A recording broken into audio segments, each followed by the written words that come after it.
हर बात को प्रधानमंत्री मोदी का मास्टर स्ट्रोक बताने वाले भारतीय जनता पार्टी के प्रवक्ता और गोदी मीडिया के एंकर ग्लोबल हंगर इंडेक्स में भारत का 125 देशों की इस लिस्ट में 111वां स्थान आने पर क्या कहेंगे?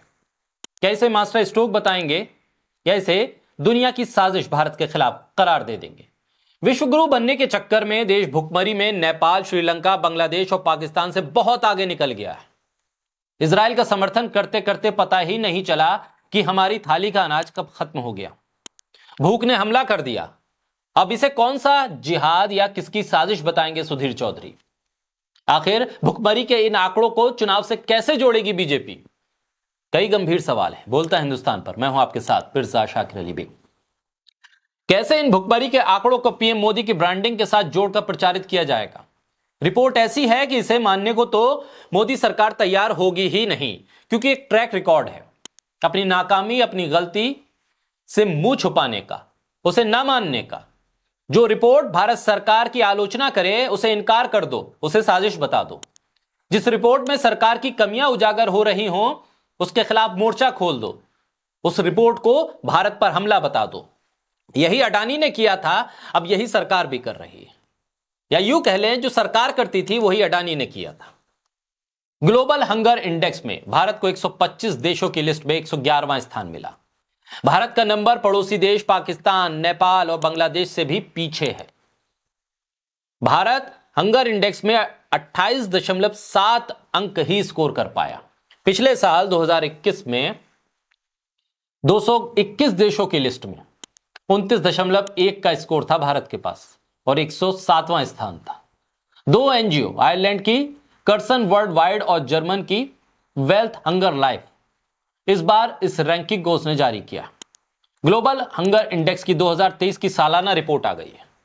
भारत 111वें स्थान पर है। भारत को 28.7 स्कोर मिला है। भुखमरी के मामले में गंभीर स्थिति वाला देश बताया गया है भारत। साल 2023 की ग्लोबल हंगर इंडेक्स की लिस्ट जो 12 अक्टूबर को जारी हुई है, उस रिपोर्ट में पड़ोसी देशों की स्थिति भारत से बेहतर है। हंगर इंडेक्स की लिस्ट में पाकिस्तान की रेटिंग 102, बांग्लादेश की 81, नेपाल की 69 और श्रीलंका की 60 है। ये वो देश हैं जो बहुत छोटे हैं, जिनकी आर्थिक स्थिति भी बेहद ज्यादा कमजोर है। श्रीलंका, बांग्लादेश, पाकिस्तान, नेपाल, हालात सबको पता है। इन सरकारों की, इन छोटे छोटे देशों की जो पड़ोसी देश है, आलोचना हम करते रहते हैं, उन पर सवाल खड़े करते रहते हैं। उनकी आर्थिक स्थिति को लेकर हमारा गोदी मीडिया बड़े बड़े प्रोग्राम बनाता रहता है और बताता रहता है कि कैसे पाकिस्तान में महंगाई से लोग घबरा गए हैं, कैसे पाकिस्तान टुकड़े टुकड़े होने वाला है, कैसे श्रीलंका के हालात बेहाल हैं, नेपाल की स्थिति को हम रोते रहते हैं।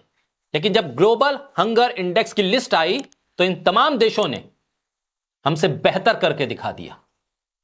पूरे दक्षिण एशिया में भारत सिर्फ अफगानिस्तान से ऊपर है। हालात देखिए, अफगानिस्तान से हम ऊपर हैं सिर्फ।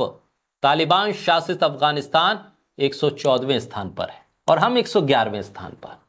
अब तालिबान भी हमसे कंपटीशन में है। हम सिर्फ तालिबान से आगे हैं, इस पर खुश हो सकते हैं। ग्लोबल हंगर इंडेक्स की रिपोर्ट के मुताबिक भारत में कुपोषण की दर बढ़कर 16.6% है और 5 साल से कम उम्र के बच्चों की मृत्यु दर यानी कि बाल मृत्यु दर 3.1% है।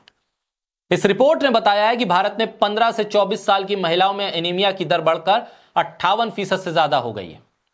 ग्लोबल हंगर इंडेक्स में भारत की रैंकिंग में लगातार तीसरे साल गिरावट आई है।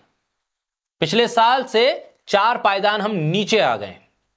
2022 में भारत 121 देशों की लिस्ट में 107वें स्थान पर था। इससे पहले 2021 में भारत 101वीं रैंक पे था।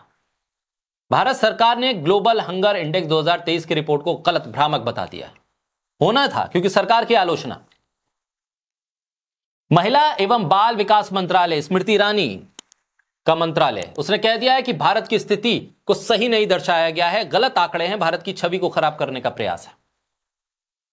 इस तरह के आरोप लगाने से पहले अगर सरकार इस रिपोर्ट का आकलन करके अपनी कमियों को समझकर उस पर काम करे तो शायद हम नेपाल, बांग्लादेश, श्रीलंका और पाकिस्तान से आगे निकल पाएंगे।